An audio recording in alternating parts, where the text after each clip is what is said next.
Hello everyone and welcome back to Breaklight Productions. My name is Curtis Lambert and today we're reacting to 21 Pilots Jumpsuit.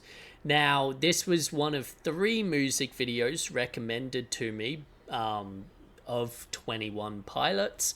So yeah, figured we'd get cracking into it. Let's go. Ooh, that's cool. Lots of smoke already. Nice camera movements, really subtle. Oh, shit. Awesome drone shot. Oh. Oh, hell yeah. Hell yeah. So far, these shots have been crazy. Some of these give me almost like a green screen vibe back there, but... Ooh. Nice slow-mo. Awesome tracking shot. Nice.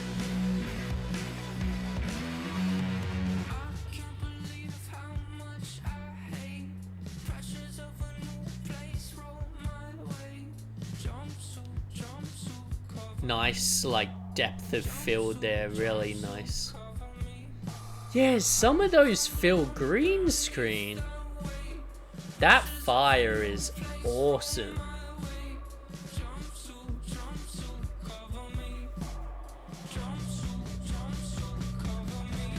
Yeah, so weird. Because some of them look really good in that sort of valley, but then some look sort of like green screeny. But yeah, this shot with the fire on the car is mad.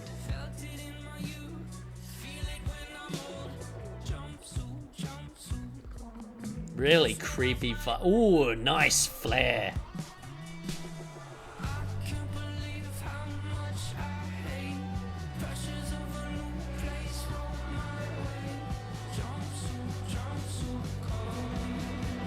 Oh. Oh. Okay. Damn. Alright. This is very interesting. This is like some Prometheus shit happening.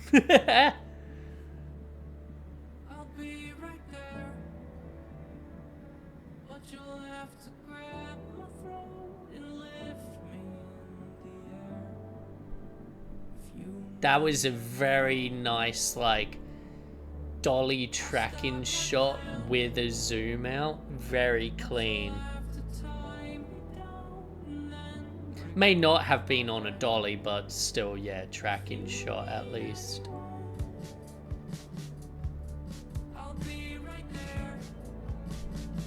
Cool.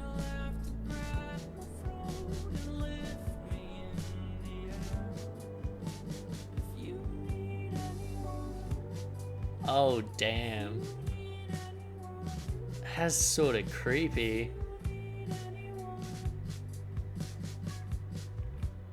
That's so interesting. Oh, that was cool. That's slow-mo then.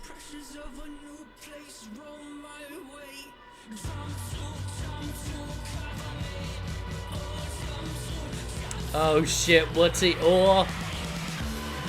Hell yeah. Damn. Oh, good editing.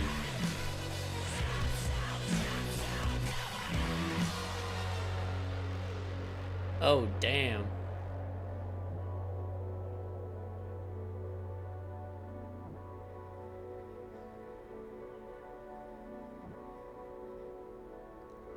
Wow. What an interesting music video.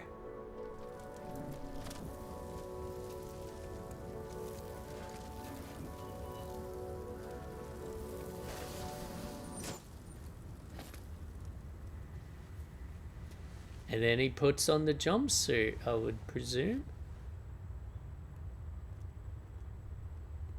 Wow. Nice little push in following him as well. That was fucking cool.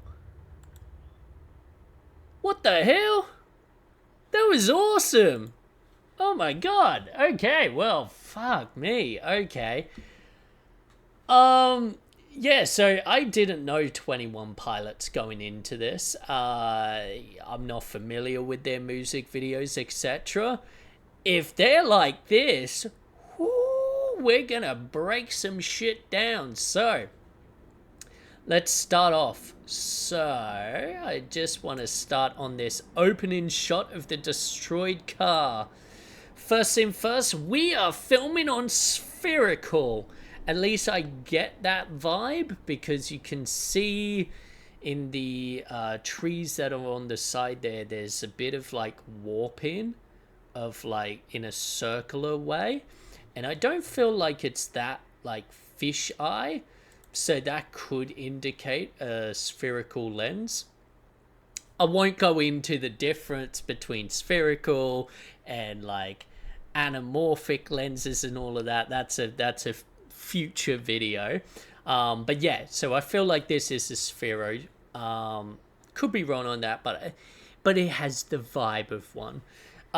Lots of smoke. Now that isn't like, and I feel like this is pretty obvious, but I feel the need to say it just in case. That isn't fire smoke. That is haze, so that's coming from smoke machines or hazes, just blowing all of that out. However, when we get to the point where he is on top of it and it does catch fire, I think that is real fire, without a doubt. And what makes me think that is that it's very selective where the fire is. And what I mean by that is it's very controlled. It's not like, you could sort of see it's in the front bonnet of the car, the front seats and the back seats, but it's not going out of control. It's getting to a certain height and then sort of dying down, getting to a certain height, and a certain shape. Now, the thing is, there is 100% people out there who their sole job as special effects people are to deal with the pyrotechnics and stuff. I think that's the word for it. Pyrotechnic,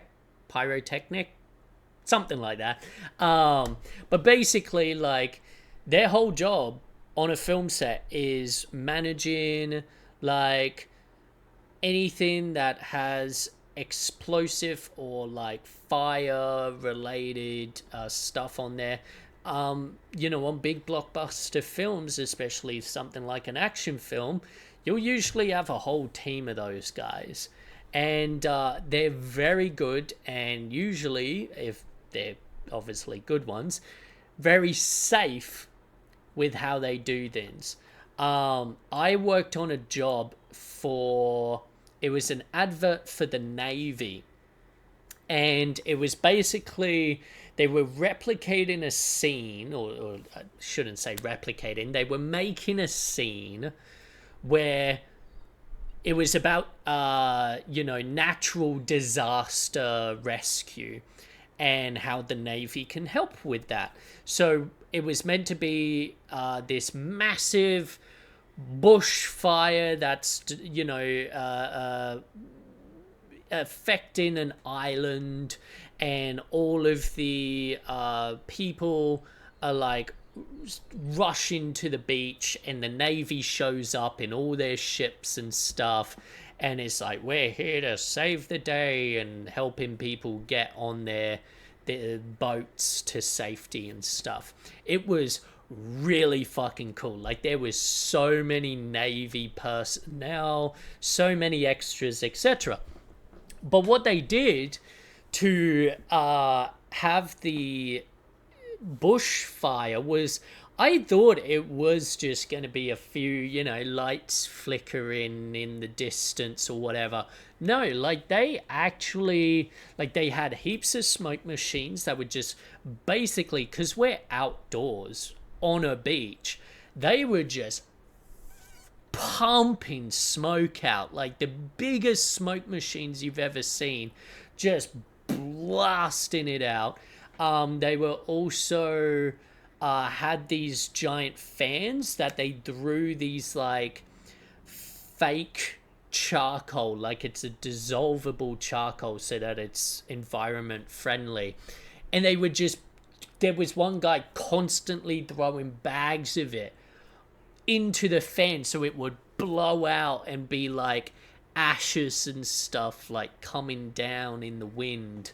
But then the biggest thing was they had like actual fires, and they were very controlled like this. They weren't like, oh, here's a whole tree on fire or whatever. It was like, here's one spot on this beach that is, gonna be on fire. Here's one spot on this caravan that's going to be on fire. I'm not sure entirely the products they use, nor am I in any way a safety officer or whatever, so you should 100% not try this at home. They are trained professionals for a reason. I know that's a bit of a buzzkill, but 100% like be safe, because fire can go wrong very quickly. And but anyway, even with these small fires, there were guys right there watching it, like constantly during the take. If that fire got even the slightest little bit like, oh, it's getting a little bit hairy, it was cut, go in, put it out, relight it, now it's safe again. Really cool to watch. So I feel like that's what they've done here. They've had a very good pyrotechnic guy just control these fires, in which case it's very safe for that artist to be standing on the boot there. Love this opening drone shot, really cool. And then they've punched it, it's tilted down, which is definitely in camera, but then the zoom in is definitely post-production, which is completely fine, and it's done so smoothly, like it doesn't take you out of it. The storyline for this one was fucking awesome. I love how sort of ambiguous it is, while also like being pretty clear like what it's about and stuff. Yeah, just really cool. Odd that some of the shots give me a green screen vibe. I'm not sure what it is. It just feels slightly like off in some shots, like he's been digitally like changed in some way, but who knows. That could just be me. I do love the natural flares they're getting over that hill, like, or cliff, whatever you want to call it. Like that natural flare is mwah, chef's kiss. Like that is gorgeous. And again, all that is choosing the right time of day and knowing from like scouting your location beforehand, understanding, okay, at this time, that sun, or thereabouts, the sun's going to go over that cliff. So what we want to make sure is that we wait to get these cliff, look around shot when that's happening. Like, no point getting it beforehand, thin's up in the sky. No point getting it afterwards, the sun's hidden. We want to make sure that we get that right on this particular time. And that's awesome. Awesome work. it's also a fucking crazy location. I fucking love it. Then we've got the horse stuff, cut in between the slow motion, but then you've also got some like normal pace stuff. Now, how are they doing this? Well, so some of these shots, like when it's crossing the river, is static, so that's fairly simple. It's a, camera on a tripod. But with all of the tracking shots of the horse, both close up and far away, all that is like they would have had the camera on a buggy, a motorbike, a car, etc., and you can get stabilization equipment, whatever you want to call it, that'll sort of like one of your small gimbals will actually steady the camera no matter how many like bumps and that you go over it. It'll keep it relatively steady.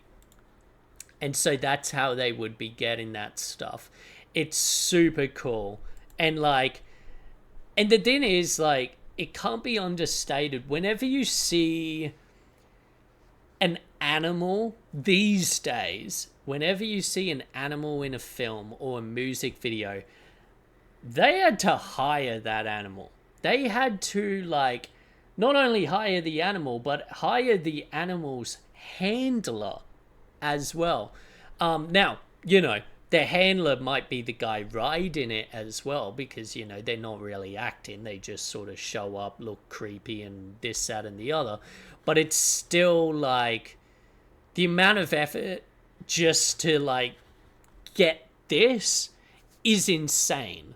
Like, and a lot of budget. So, really fucking cool. Now, of course, that's if you're doing it the safe, professional way. I understand some bands could just be like, hey, my friend Jane has a horse and she's happy to be in our music video. Let's go get her and the horse.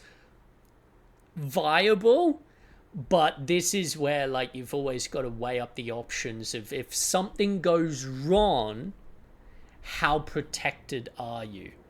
Because, like, yeah, that's how, in the past there's been a lot of lawsuits with films and that, because if you do things non-professionally, hey, it might save you budget in the short term, but if something happens, it can be bad.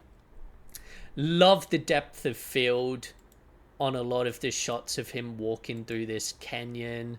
The people looking down at him is creepy as fuck. I absolutely love it. But yeah, all of these, like, the camera movements are smooth as fuck.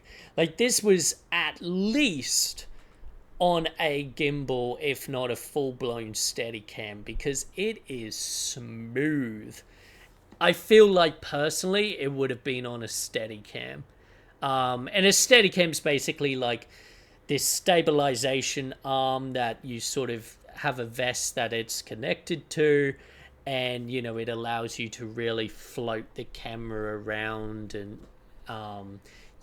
avoids any sort of like obvious bumps and stuff if you were like walking with it normally. What else have we got? Yeah, lighting wise, I mean, in the canyon, it's pretty much natural lighting. Outdoors, it's natural as well, except they do get, when it starts getting darker, they do get a bit more red with the fire. So they've probably either got a light hidden in there somewhere, or, and probably more likely, a flare. Completely viable, will do the trick. What else have we got to talk about? Actually, I know, if I can find it. I mean, first off, yeah, like the costuming and all of that, super fucking cool. I love it. It's so vibrant without, like, even though it's so dull, like everything, when you look at a frame, like there's a lot of gray and like really toned down color in this, but that white horse and the red cloak and the yellow of the jumpsuits is just, it sticks out. You know, it's in its own way vibrant for this world, which yeah, I absolutely love. Now, another thing you'll notice, and we don't really see this until like the very end when it goes sort of real dark. There is artificial grain over the top. There is also artificial artifacting over the top. Really cool. Gives it that film look as well, which adds to the tone, the creepiness, this sort of, yeah, like it sort of gives it a grittier horror movie vibe. So yeah, really nice use of the artifacting and grain. I also feel like there's a very, like, I'm just watching a shot now, and this might be why I'm thinking some shots of green screen. There is actually screen flicker. So screen flicker is something we haven't really spoken about in a music video yet. So you'll typically have like, you know, artifacting is like, you know, little dots that'll appear, little like squiggles and stuff that'll appear on your like film or whatever. You've then got grain, which is basically like, you know, how would I explain it? Like, just sort of adding, imagine like a lot of dots, like you're perforating the film almost. Which again, because it moves, it just gives it that like subtle, like it gives it like life, you know, and that sort of OG original film like authenticity to it. But screen flicker is, and again, this is just something you can drop onto your footage. You can find plenty of them for free online, and it's a very subtle, almost like a strobe light, just like going off and on, and it's just flickering. And the thing is, it's at such a low opacity that it's not a strobe light where it's like blinding you with this flashing. It's just, again, it's just a subtle little flicker. Like, I'm looking at this shot of him approaching the horse, and you could see it. You can see the screen flicker. And what that's doing is it's adding life to the shot, but it's also adding just that nostalgic film vibe that adds to the creepiness, adds to the grittiness, adds to just the like the art feeling of it. Because, you know, screen flicker is something, again, you would get with really old films. So yeah, really fucking cool. And I love that we finally sort of seen a music video with screen flicker in it, because yeah, it's a lot of people like use grain and artifacting, but I haven't seen many people use screen flicker. And yeah, it's really underutilized, and yeah, you know, can really, again, breathe life into your film. So yeah, this was fucking awesome. I'm definitely going to check out more by them. So yeah, I'll see you in the next one. Ciao.